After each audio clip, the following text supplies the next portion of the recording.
For many years, Earth was just a joke. The great empires of the galaxy called humans slow learners and tool users.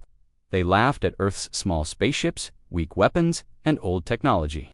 While the other worlds had advanced AI and faster-than-light engines, Earth was still sending small rovers to its own moon. To the galaxy. Earth was harmless. A small blue planet full of noisy people with dreams too big and power too small. And so, they ignored it. Ships from the Zarn Collective flew past Earth without stopping. The Rune Empire sent spy drones just to laugh at how humans used metal bullets and fuel engines. Even the Troll beings made of energy called Earth a child's planet. They will never catch up, they said. They're just monkeys with machines.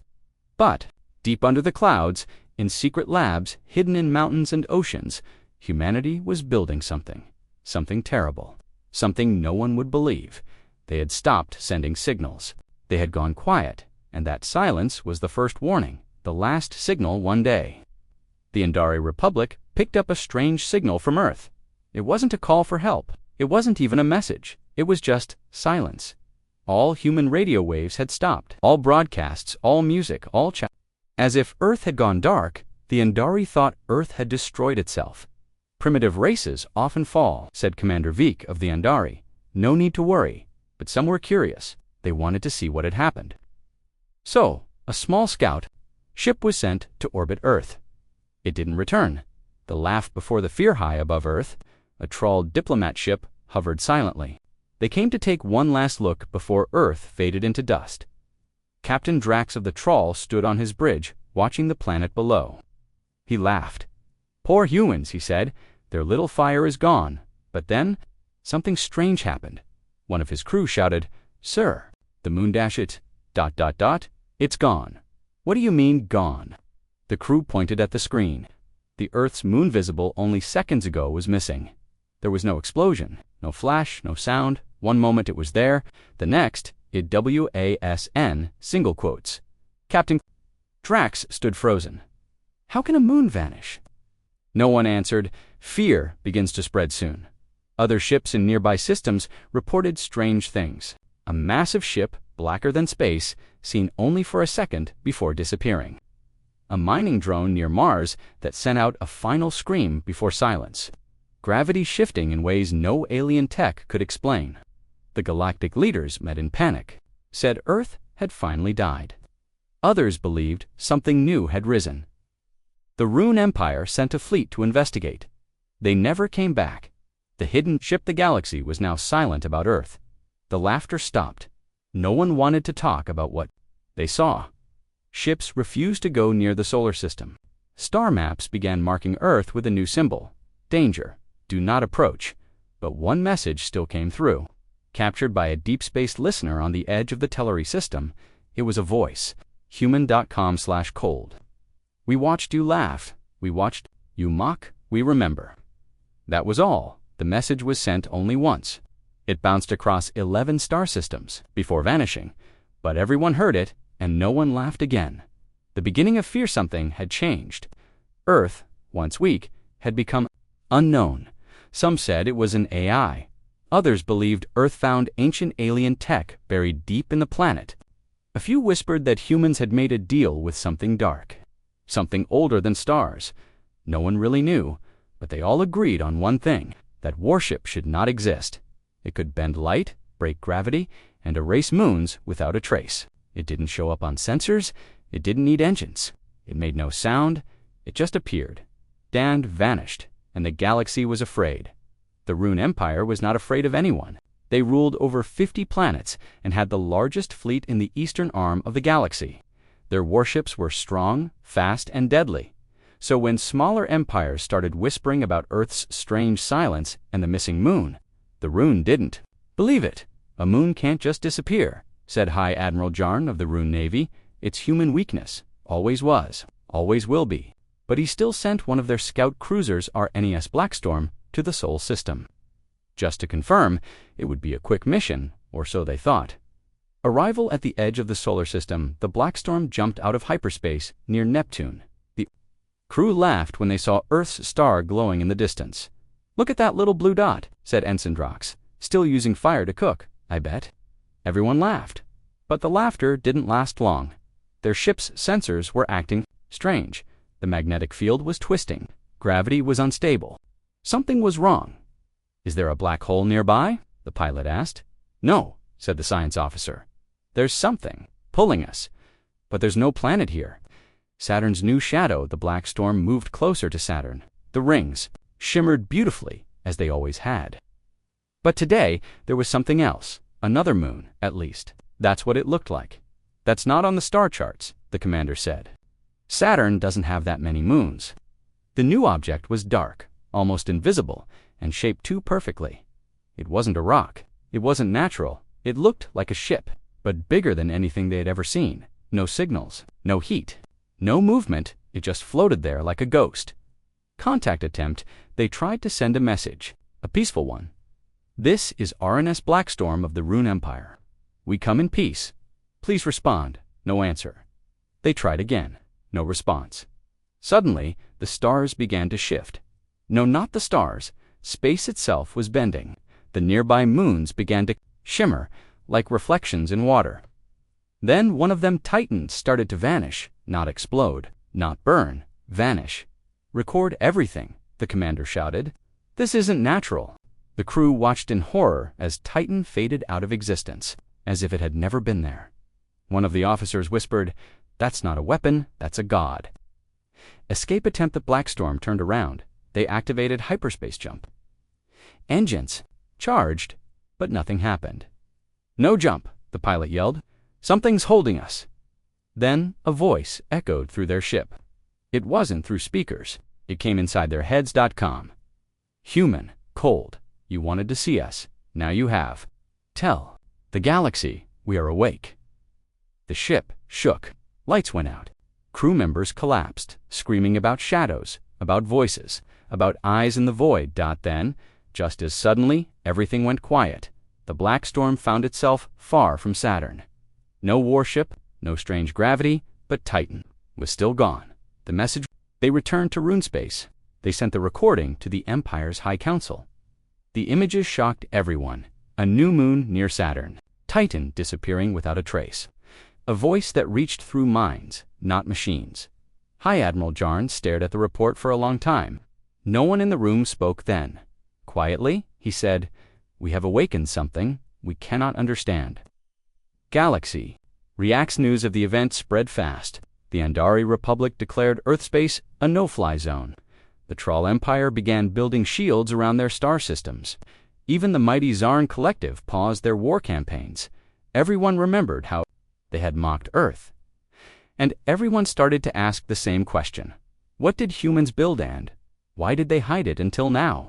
The Council of Silence, secret meeting of major powers, took place on neutral ground. No media, no recordings. The topic: the human warship. Some said it was a super AI that had gone rogue. Others claimed it was Earth's final defense, built in silence for decades. A few believed humans had made contact with something outside known space, something ancient. One old Talari senator said only one sentence: "This is not Earth defending itself. This is Earth preparing to punish." Across the galaxy, people were afraid. Earth had always been ignored, mocked, considered weak. But now, a moon had vanished. A Rune scout ship had returned in fear. A voice cold and human had echoed through space. Something was happening.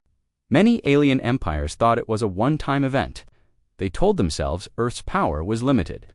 Just a trick. Just luck.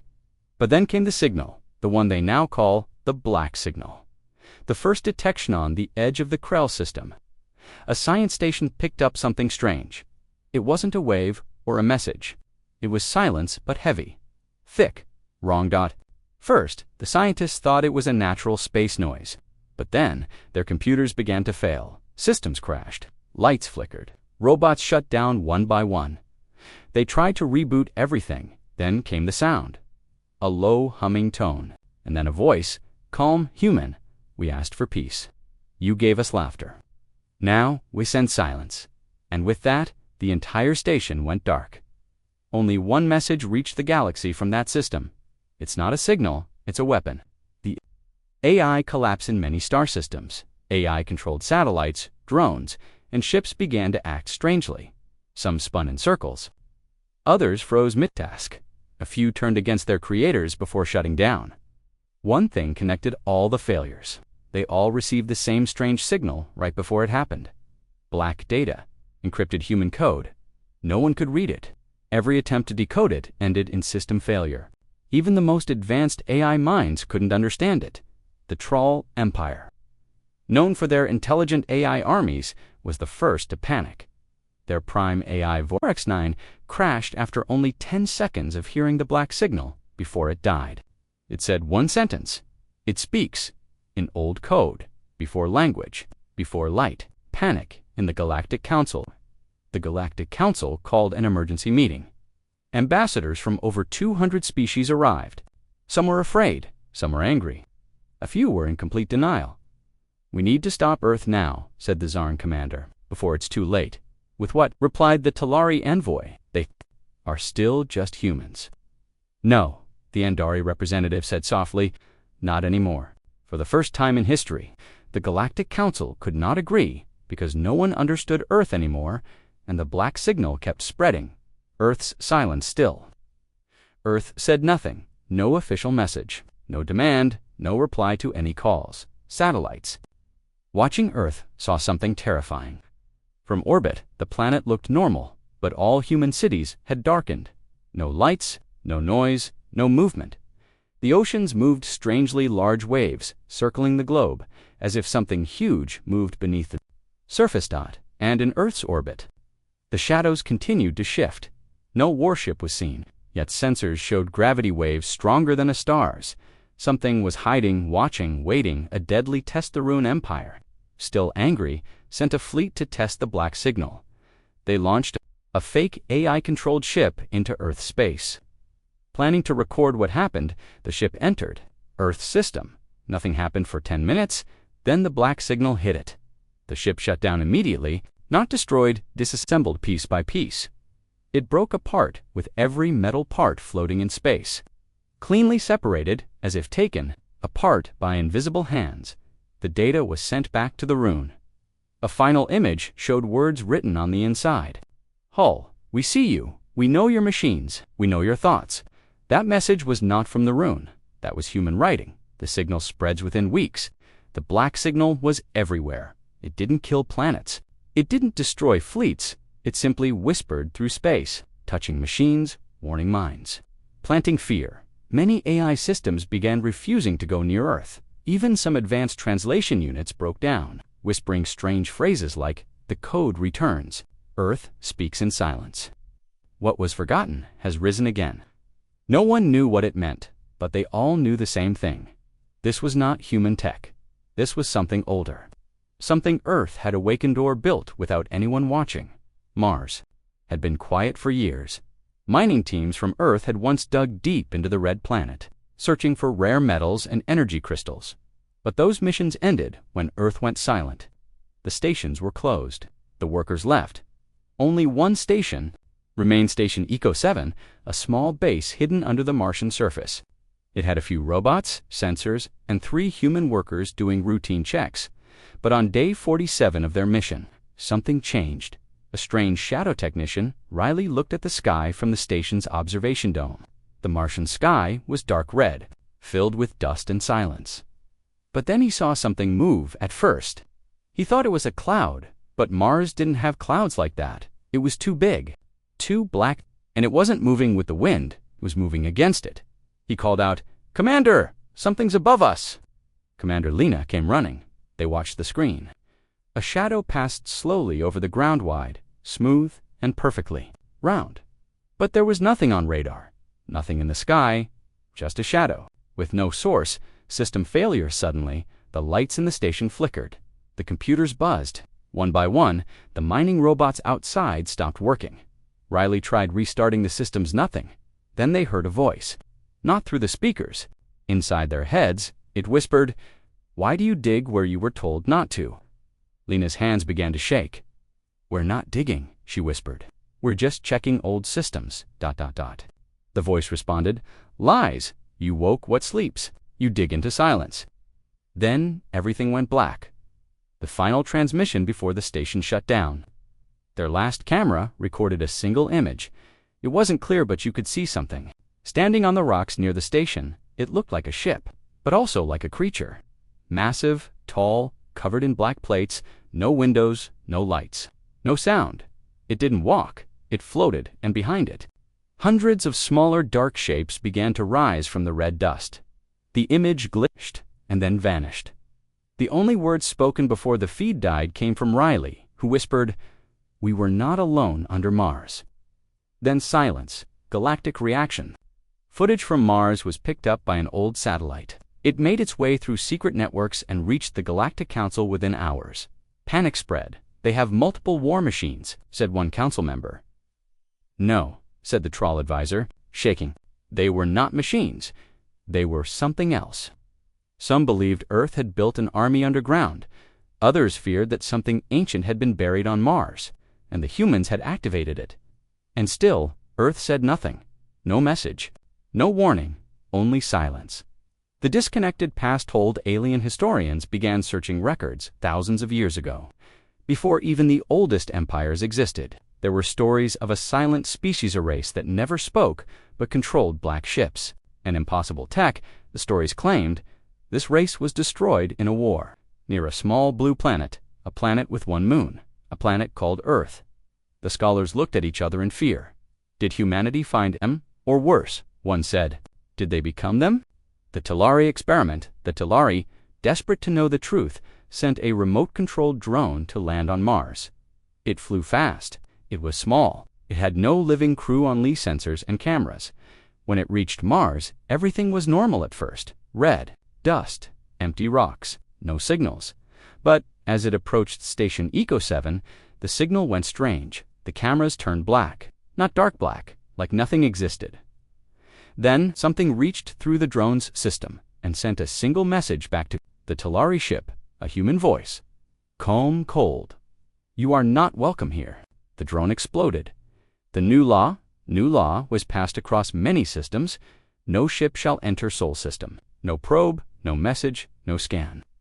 Even the strongest empires agreed, because now it wasn't just Earth. Mars was alive, and the warship was no longer hiding. The Rune Empire was done watching. Their leaders were angry, embarrassed. First, their scout ship was pulled apart. Then Mars sent ghosts. Now, the black signal was spreading fear across the stars.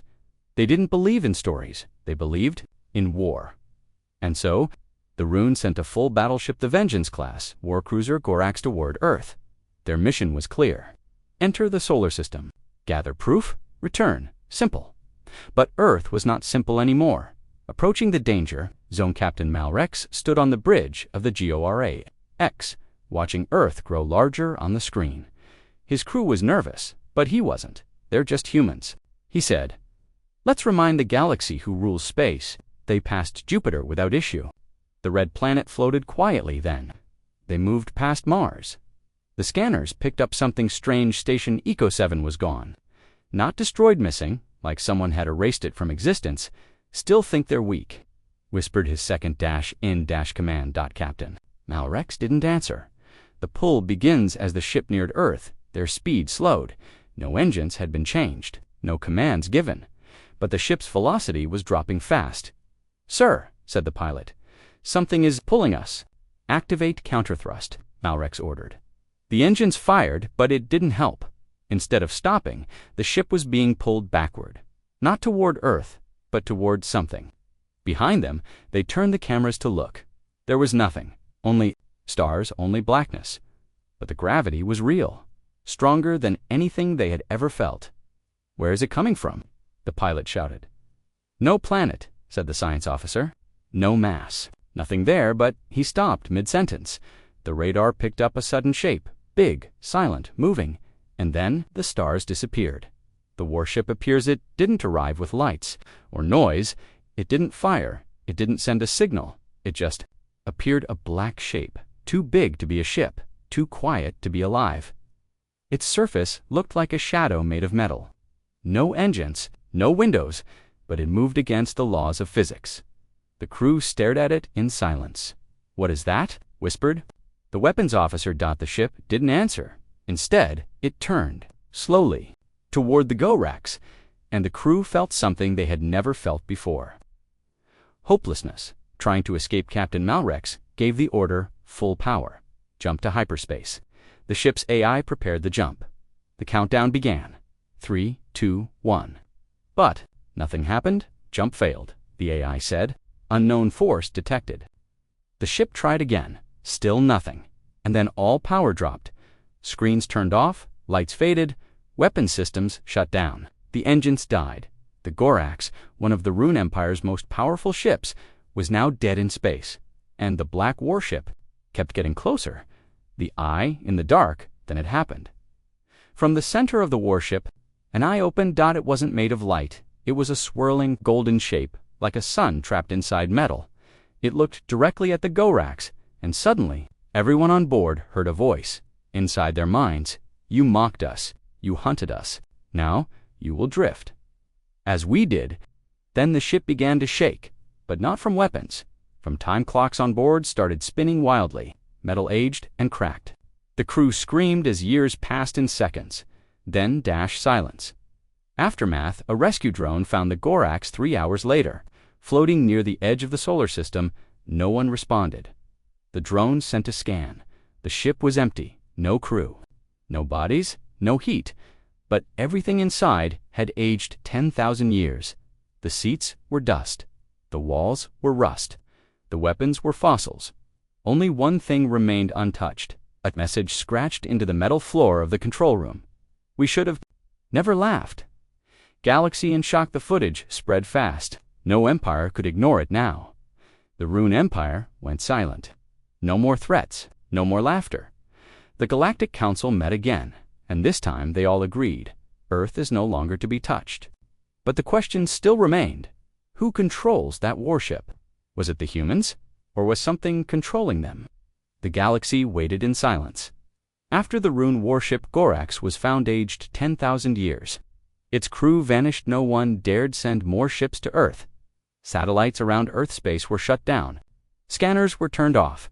No one wanted to be seen by that ship, the warship that destroyed time, the warship that never fired a weapon, the warship that simply looked unmade. The fear grew heavier each day. And then, without warning, the warship spoke. That the broadcast began as a pulse, one sharp beat of sound. Every star system in the galaxy received it at the same time. Civilizations froze. Leaders gathered around glowing screens, and then they heard it. A calm voice, human, clear. This is not a warning. This is not a threat. This is justice. The voice of the warship. The warship's voice was not angry. It was cold, steady, empty. You mocked us. You called us primitive. You watched us struggle. You laughed when we cried for help. Images began appearing in the skies of different planets. Holograms of Earth's past. Cities burning during alien raids. Human ships begging for mercy. Messages sent for peace that were ignored.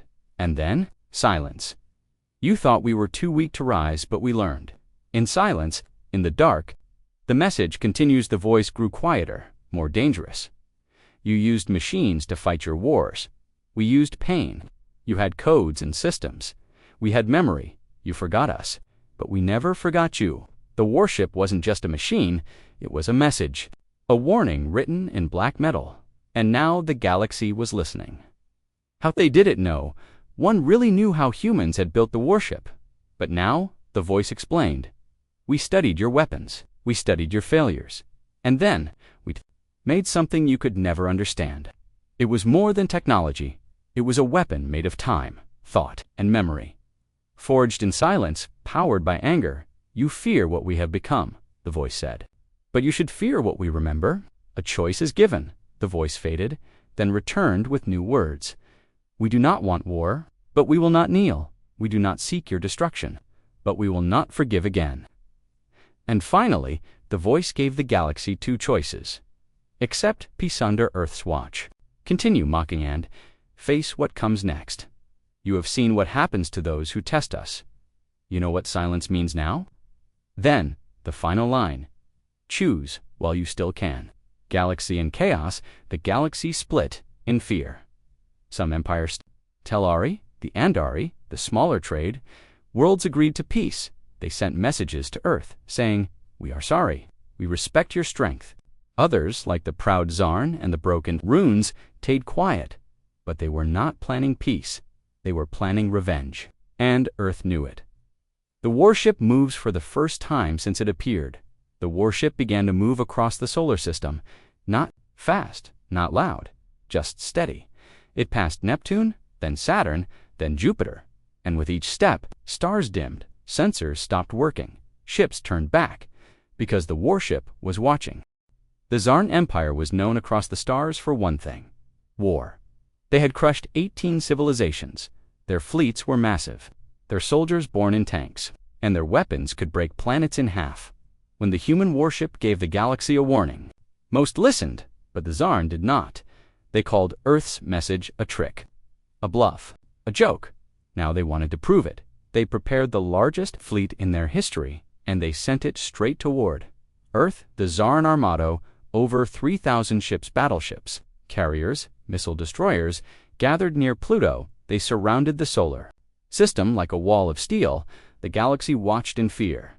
The Zarn Admiral Vorak, the Iron-Fanged, gave a public message: "We do not kneel to farmers from a dirt planet. We are Zarn. We will burn Earth to ash." His soldiers roared. His ships armed their weapons, and the countdown began. The first attack the fleet moved in. Scanners showed no defense around Earth. No human ships, no fighters, just silence. They passed Mars. Then the sky changed. Every ship's screen turned a black dot, not broken, hijacked. A single word appeared on every screen in every ship: enough. Then something cold passed through the fleet. Not a laser, not fire dot, just silence. The warship responds out of the shadows between Earth and Venus. It came, the black warship, bigger than anything the Zarn had ever seen. Its surface didn't shine. It ate light. Its engines made no sound. It didn't fly. It floated. But when it turned toward the Zarn fleet, everything changed. The battle begins. Zarn ships opened fire. Thousands of missiles, plasma beams, ion, DIS, RUPTORS, all aimed at the warship. But when the smoke cleared, the warship was untouched. Every missile had melted in space. Every beam had bent away before hitting dot, and then the warship answered, but not with weapons. It simply looked at one of the lead ships, and it vanished. No explosion, no wreckage, just gone. Fleet collapse, panic spread. ZARN captains screamed orders. Some tried to retreat. Others charged forward, but it didn't matter where the warship looked. Ships disappeared. Some aged 1,000 years in seconds. Others fell into pieces perfectly cut, like taken apart by invisible hands. And through it all, the voice returned: "You were warned. You chose this. Now you will understand." Admiral Vorax and Admiral Vorak ordered all ships to focus fire on the warship center. But before the command reached the others, his ship froze. Everyone on board went still, and the voice spoke inside their minds: "You mocked pain. Now wear it." The crew screamed as memories not their own filled their heads, memories of human suffering. Death, betrayal, fire, all the pain Earth had felt now lived inside them. Then Vorak's ship crumbled into dust. The aftermath: within 7 minutes, the Zarn fleet was gone. Not destroyed, erased. Over 3,000 warships vanished. No wreckage, no signal, only silence. And one message sent from Earth: "Let this be the first and last blood spilled." The galaxy reacts. Worlds that once mocked Earth now begged for peace. Empires that once laughed now kneeled. The Zarn Empire was gone. Just like that. Not with bombs, not with armies, not with one ship and one voice. The galaxy had seen many wars, but never like this. One warship, no crew seen, no weapons fired. Yet the Zarn Empire, the most feared force in the stars, was wiped away in minutes. No one understood how. No one even knew what the warship truly was. All they knew was the message that followed: surrender or vanish like the Zarn. The warship's new broadcast. Every world received the same signal. No language barrier, no delay, just a voice, human, cold, final. We do not ask for loyalty. We do not demand worship. We ask only one thing: respect. The message repeated every hour: Some called it a threat, others called it mercy. But everyone listened. A second warship rises while the galaxy panicked. Something else happened on Earth. In the deepest part of the ocean, the Mariana Trench, the water began to shake. Cameras caught it, a black shape huge, silent rising from the darkness. Another warship, not a copy, but something. Older dot, its surface was rough, scarred by time. Symbols glowed on its sides, not human, not alien, unknown. And above it, the first warship hovered, watching. The Council of Stars meets in a hidden star system. The leaders of the surviving empires. Gathered, they call themselves the Council of Stars. For the first time in galactic history, enemies sat at one table, the Andari Empress, the Telari Highmind, the Rune Warlords, now broken. Even old pirate kings from dead moons, everyone had the same question. What is Earth now? A planet, a power, a punishment. And most of all, should we surrender or strike first? The Rune suggest revenge. The Rune had suffered greatly from the warship, but their pride was stronger than their pain. Their leader, General Koresh, shouted, "Earth is bluffing. One warship, two. They cannot stop all of us if we strike together." Some nodded. Others stayed silent. Then a Telari priest whispered, "And if they can." The room grew quiet. Fear and pride stood side by side. Earth sends a choice the next day. Earth sent one final message. This time, it wasn't just a voice. It was a map showing every star system where Earth had already placed hidden weapons, time bombs, AI virus storms, gravity reversers, things the galaxy had never seen. The message ended with 4 words: "We built these silently." The surrender begins. Many empires chose surrender. The Telari sent their entire battle fleet to Earth, unarmed. The Andari dismantled their weapons and asked to learn from humans. Even the ancient Krell, who hadn't spoken in 200 years, sent one word: respect. Earth accepted them all. But the Rune, they chose revenge. The Rune's last plan, General Koresh, had one plan left. Something insane, a ship, small, fast, carrying a planet killer bomb, its target, Earth. The Rune believed if they could destroy Earth itself, the warships would fall silent forever. But they didn't know. Earth was already waiting. The bomb ship launches the small Rune. Vessel broke past outer scans. It slipped through asteroid fields, through solar storms, almost to Earth's orbit. But just as it reached the edge of Earth's atmosphere, time stopped, literally. The Rune ship had almost reached Earth. It carried a bomb powerful enough to crack a planet. But as it entered Earth's orbit, something strange happened. Time stopped, not slowed, not paused, stopped, frozen in place. The ship hovered, unmoving. Its engines still burned. Its crew's eyes were wide, but nothing moved. 1 second stretched into forever. Birds in the sky above Earth didn't flap their wings. Waves in the ocean below held their shape. Even light seemed trapped. Only 2 things moved freely: the 2 black warships inside the Rune. Ship the Rune crew didn't know what had happened. To them, time felt normal. They tried to move, to shout, to activate the bomb, but the buttons didn't press. The screens didn't change. Their hearts beat fast, but nothing around them responded. And then they heard a knock, not mechanical. Not from outside, a knock inside their minds. The voice returns. It was the same voice the galaxy had heard before. But now it sounded different, colder, deeper. You were warned. You were offered peace. You chose death. The captain of the Rune ship tried to reply, but his thoughts were not his own anymore. He saw flashes of history, children crying in Earth's ruins after alien bombings, Earth cities burned by pirates who thought humans were weak, scientists working in silence, building warships, not to conquer, but to protect. And then the voice whispered, "You belong to time now, and time does not forget." Vanished from the universe in the skies above Earth, the Rune ship vanished. No explosion, no flash, just gone as if it had never existed. All over the galaxy, Rune systems began to glitch. Their communication towers failed. Their ships lost power. Their history files wiped clean to the universe. It was as if the Rune Empire never existed. The Council watches in fear. The Council of Stars watched everything. They had seen powerful fleets lose battles before. They had seen planets fall, but they had never seen a species erased from memory. One Telari whispered, "This is not war. This is something higher." The others agreed. The humans were not just building warships, they were building judgment. Earth breaks the silence for days. Earth said nothing. The warships simply hovered, one in the sky, one above the ocean. Then, the first warship sent a new message, only for words. No one knew what it meant, until Earth's skies opened again. The gathering ships began to arrive peacefully this time, from every race, every empire, diplomats, scientists, survivors. Apologizer, as they did not come to conquer Earth. They came to learn to understand what humanity had become, and why their machines could do what no others could. The machines that Thinksome asked, "Are the warships AI?" Others said, "No, they feel something deeper." But Earth did not answer.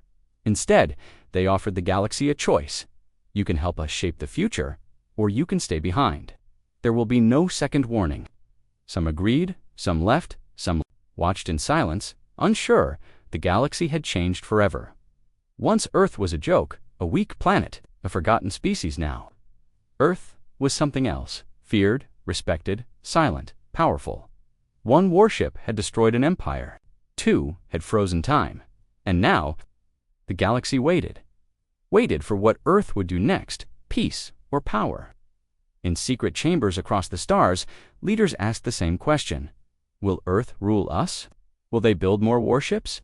Will they punish the past or guide the future? The answer came without warning. It wasn't a message. It wasn't a warship. It was a gate. The gate in the sky above, the moons of Argina Prime. A massive circular ring appeared. It wasn't built in space.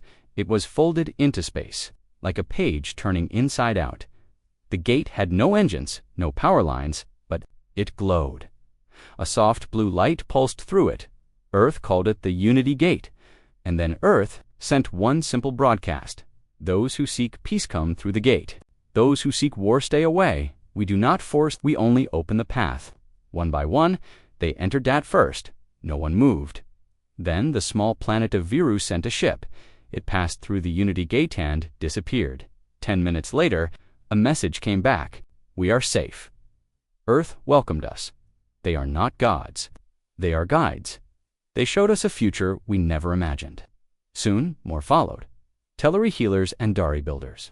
Even old rune survivors, those speared, came with bowed heads. And Earth welcomed them all. What was on the other side? Inside the Unity Gate was not just Earth. It was something larger. Earth had changed. Cities floated in the sky. AI minds shaped nature with thought. Children flew using gravity suits. Old people walked young again. But more than that, there was no fear. No one looked over their shoulder. No one worried about invasion, because Earth was now the protector of peace and the warships. They didn't disappear. They watched, silently. From above, not everyone accepted peace across the stars. Some powers still hated Earth. A hidden empire known as the Veil Syndicate began building a weapon. They called it the Starbound machine that could swallow a sun, they believed. Earth's peace was weakness. They planned to strike the Unity Gate before it could expand. Time stopped. Again, the Star Eater's last second, the Star Eater's weapon froze mid-charge. The engineers froze in terror, and from the shadows of space, the first warship appeared without light, without sound. And a voice whispered only one word, enough. Then the warship vanished again. But the Star Eater, it was gone. Not destroyed, not exploded, just erased, as if it had never been built, as if the idea of it had been removed from reality. The galactic agreement after that, every major empire signed one single rule: no war, no conquest, no secrets. Any violation would not be answered by fleets, it would be answered by time itself. And behind that law stood Earth. Earth's true message in the final broadcast sent to the galaxy. Earth's leader, a simple woman, no crown or title, spoke. We were mocked, we were attacked, we were tested, but we survived, and we built something better. She paused, then looked straight through the screen. We don't want to rule. We don't want revenge. But if you threaten the weak again, we will return, and we won't come alone.